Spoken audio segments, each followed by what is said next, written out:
everybody, I'm here with Kay Van Norman, expert in older adult wellness, and we're going to be talking a little bit today about wellness for older adults and its importance. And so instead of me talking about it, I want to go to the expert to talk about this. And Kay has a new book out called Exercise and Wellness for Older Adults. I've read through it. It's a great resource to have. And so Kay, thanks for being here. Thank you, Cody. All right, so fitness professionals, they come from a wide variety of backgrounds, okay? And we are trained really kind of classically. Certification programs, undergrad programs, whatever might be, really focus on fitness, first and foremost. How does wellness then fit into that? Why is it so important?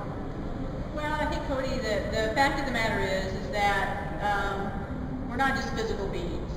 I mean, the physical function is a huge piece of the puzzle, but you also have emotional well-being, spiritual well-being, intellectual well-being. We are whole people. We're not just one part, just not our physical body. And so it's really, really critical, I think, to look at all dimensions of well-being and start figuring out how do you support somebody to have a healthy life throughout their full lifespan. And you can be the most fit person in the world and still not be healthy and well. So I think that's good. That's the reason it's so important. Okay. Yeah, certainly one challenge of our jobs is there's so many people out there who they know that fitness is good for them, but they don't follow through with it, right? So it kind of taking that holistic approach. Do you think that could help actually get more clients, get more people in our programs? Well, absolutely. If you look at wellness as sort of this box or something, right now a lot of people have only opened the fitness door. It's like if you're going to come in this room, this wellness thing, you only get to come in through the fitness door. Why not open lots of different doors? Why not open an intellectual dimension, spiritual dimension, emotional dimension, vocational? If you opened up all these different doors, you might get people coming in that would never come in through the fitness door. But once they get in and realize that the wellness is a holistic approach, then they might take you up on your fitness aspect as well. So it's just a way of opening the door rather than funneling everybody through one aspect. Okay. And what about with people that we have they're engaged in fitness? How do we then start to kind of tap into those other areas? You talk about emotional wellness. Well, we're not psychologists, right? So how do we tap into those other areas and use them to either get our clients better results, or to keep them from spiraling back into old habits of sedentary behavior, How do we use those?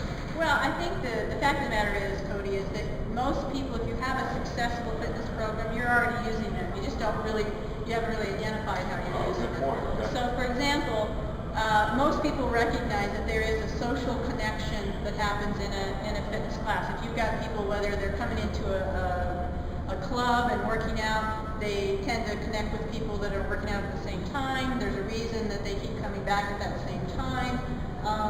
And that's the social connection,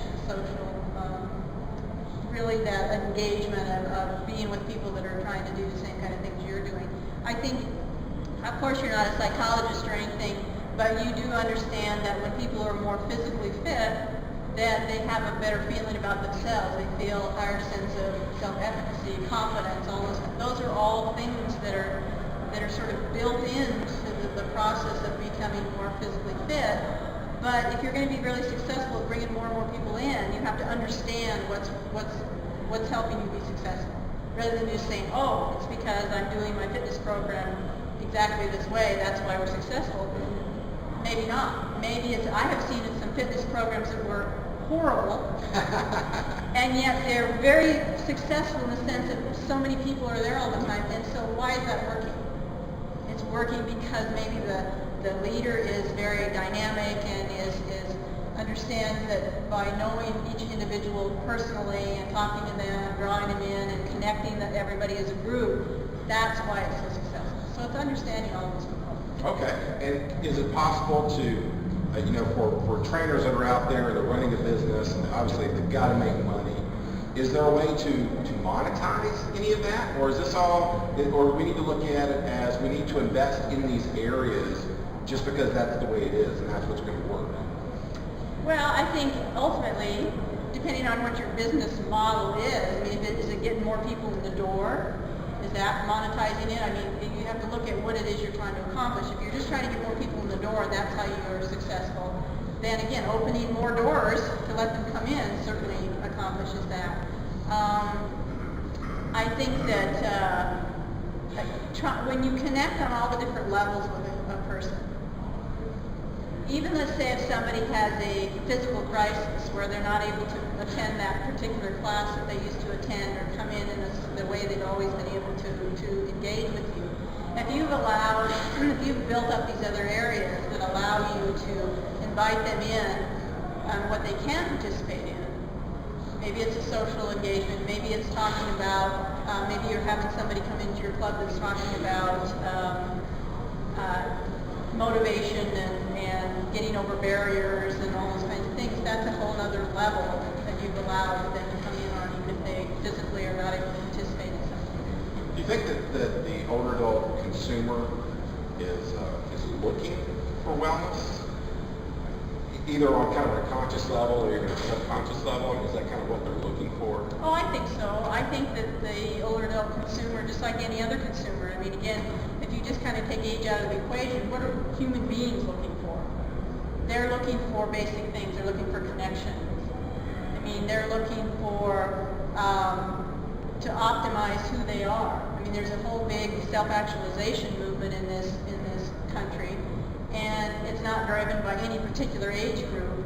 There's a lot of different age groups that are looking for the same thing. I mean, there's basic human needs, the need to feel of value, the need to give as well as receive, the need to feel mastery and control over, who you are and what you have to give. And so, to me, it's really connecting with those basic human values. You bet, everybody is looking for similar things. Well, that's great. Thank you very much, Kay. So if you really want to learn more about this area of wellness, I'll tell you, it's not bad, right? I mean, Oh, no. I honestly, a number of years ago, I thought wellness was the next buzzword. It's going to come and go, and it's going to die on the vine. And no, this is really where we're moving, kind of as a society, as we look at the burgeoning older adult population, but also for our business models, right? I mean, if you really want to reach these people, whether you're in a not-for-profit or a for-profit business, then we've got to start doing some things differently, right? We can't go out and do the same old thing time and time again because it's not going to work. So go out and get Exercise and Wellness for Older Adults by my friend Kay Van Norman. It will educate you a lot on what you need to be doing, kind of the philosophies and perspectives that you should have in your business and your organization. So thank you very much, Kay. I appreciate it.